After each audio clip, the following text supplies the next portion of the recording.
there were two holy angels in the land of Dawn. Rafael was to cure wounds, while Argus slain the evilness. But he lost himself and fell under the temptation of power. Argus and Rafaela at the time were heavenly angels that descended into the land of Dawn at the same time.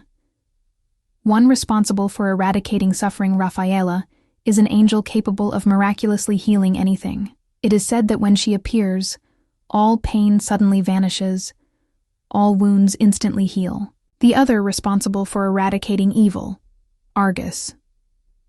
But as Argus went through countless battles, he soon became obsessed with the pursuit of power. In time, Argus became more power-hungry, and that piqued the Lord of Abyss's interest in him. Argus soon found an ancient sword called the Meteoric Sword and became corrupted by the evil within. This was all planned by the Lord of the Abyss to recruit Argus to their side. Now Argus wanders the world, seeking conflict and war so that he can consume more lives with his blade.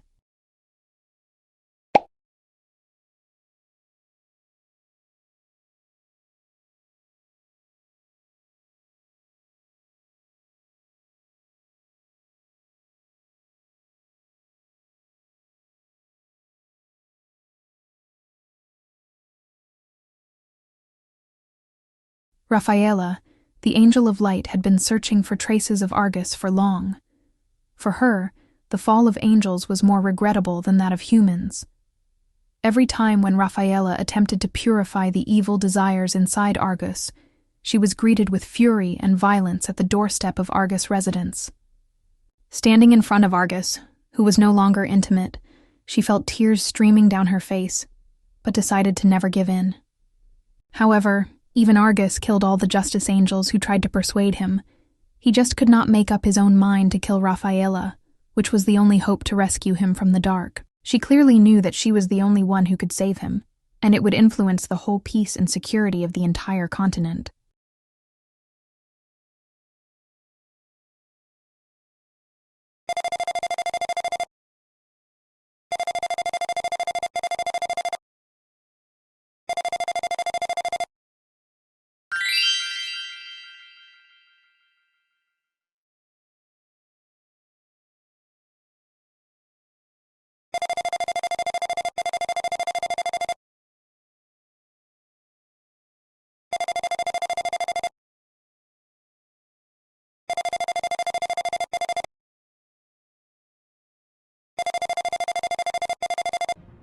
It's good to see you, Rafaela.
Soft rays of moonlight and aroma of flowers caress a man and a woman as they exchange their vows.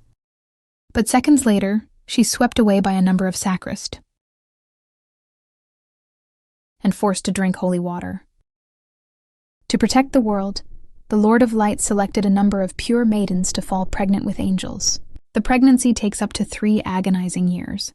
After 2 years had passed, she could take it no more. She escaped the temple to reunite with her lover. Together they lived happily once more. Yet that happiness was only short-lived. The sacrist found them and condemned the man be punished by death.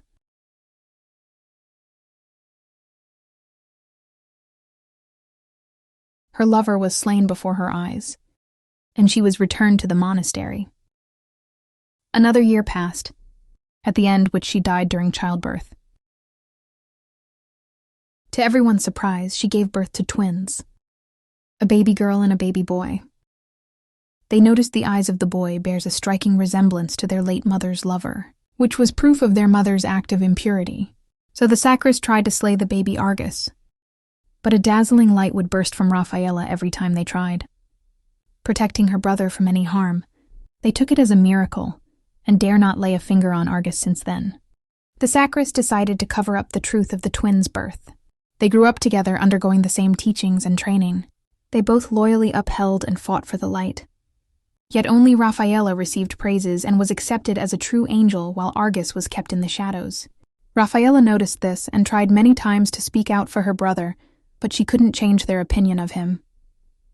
She couldn't understand why they treated him so differently when he tried so hard and sacrificed so much. Argus and Rafaela loved and cared for each other deeply, but their beliefs and views of mankind began to change drastically as they grew up.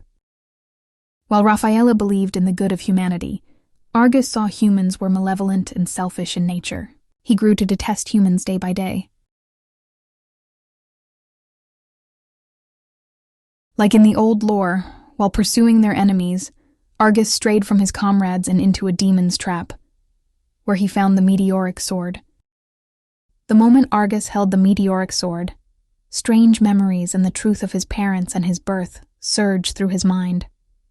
Argus finally understood why he was the only male angel and why he was treated so differently, for he was no holy being, but instead a member of those he detested the most, a son of man.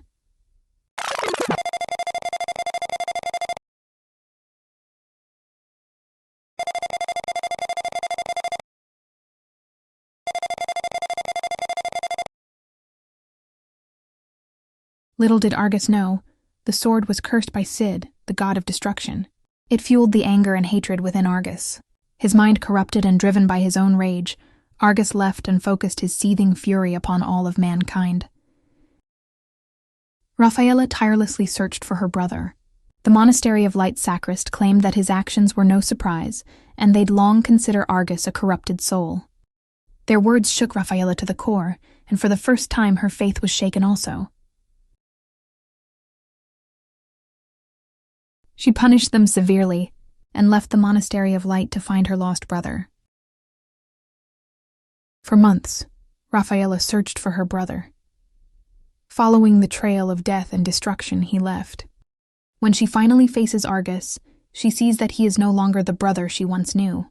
Countless of humans had been slaughtered by his hand, and she saw that he was too far gone.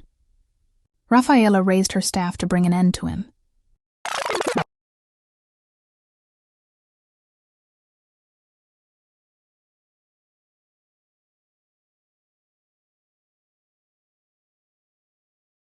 But she could not bring herself to do so, for he was still her own brother.